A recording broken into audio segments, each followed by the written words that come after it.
Assalamualaikum warahmatullahi wabarakatuh. Halo, perkenalkan nama saya Yuanita Kuestina, pendamping PKH dari Kabupaten Klaten, angkatan 33. Kali ini kita akan belajar modul 5, pencegahan dan penanganan stunting melalui pemberian stimulasi pada anak, terutama pembelajaran sesi 9, yaitu mendukung pemberian stimulasi pada anak usia 2-6 tahun. Untuk anak usia 2-6 tahun, kita sebagai orang tua tetap memberikan gizi dan stimulasi rangsangan yang optimal untuk kembang tumbuh mereka walaupun sudah melewati 1000 HPK.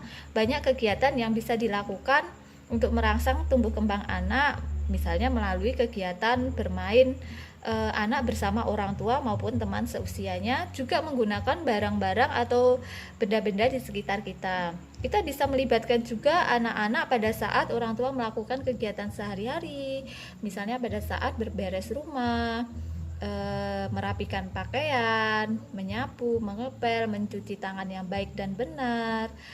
Dan yang paling penting pada saat melakukan kegiatan bersama anak, ada proses yang menyenangkan, tidak dilakukan terburu-buru dan tidak dilakukan secara terpaksa. Stimulasi pada anak usia 2-3 tahun, kita bisa meminta anak untuk menyebutkan nama benda, membacakan cerita, tanya jawab, meminta anak bercerita pengalaman, menyanyi, makan dengan sendok dan garpu, mengelompokkan benda sejenis. Sedangkan untuk anak usia 3-4 tahun, kita bisa meminta mereka untuk menyebutkan nama benda beserta sifat dan guna benda, bacakan cerita, tanya jawab, meminta anak untuk bercerita pengalaman, menonton TV didampingi oleh orang tua, bernyanyi bersama, merapikan mainan bersama, makan dan minum dengan sendok dan garpu, menyusun, menggambar, menempel, mengelompokkan benda, mencocokkan benda. Dan orang tua juga dapat mengarahkan anak untuk siap masuk sekolah, contoh untuk mengajarkan cara memegang pensil, memahami perintah, mengajarkan konsep berbagi kepada sesama. Untuk usia 4-5 tahun, kita bisa meminta anak untuk bercerita pengalaman, menggambar orang, mengenal huruf, main bola, lompat tali, atau lompat dengan jarak tertentu, melatih anak untuk mengikuti aturan permainan, menyebutkan nama-nama hari, menyebutkan angka secara berurutan, lalu mengajak anak untuk menyikat gigi bersama dengan baik dan benar, melatih mereka memakai pakaian sendiri, dan yang paling penting menguatkan kepercayaan diri anak. Sedangkan untuk anak usia yang 5-6 tahun, kita bisa meminta mereka atau menstimulasi mereka dengan cara mengenal nama, fungsi-fungsi benda, membacakan cerita, tanya jawab, mengajarkan cuci tangan yang baik dan benar, cebok, berpakaian, merapikan makanan, menggunting, menempel, menjahit, menyusun balok, mengingat, menghafal,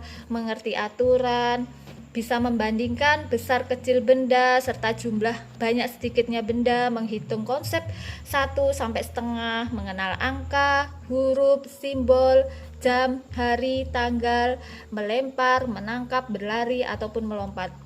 Atau juga kita bisa meminta mereka untuk memanjat, merayap, belajar naik sepeda roda 3 untuk melatih keseimbangan.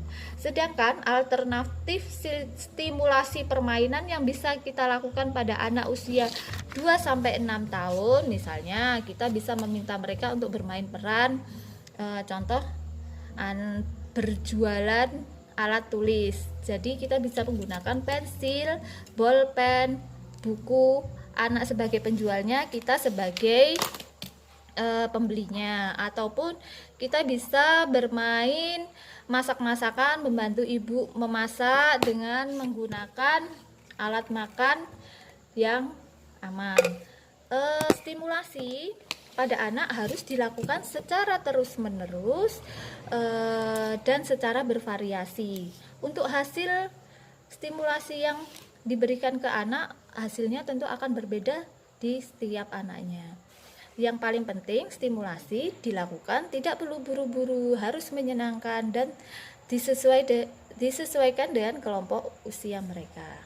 Nah, di sini kita akan melihat video tentang stimulasi anak pada usia 3 sampai 4 tahun. Selamat menonton. Waalaikumsalam warahmatullahi wabarakatuh.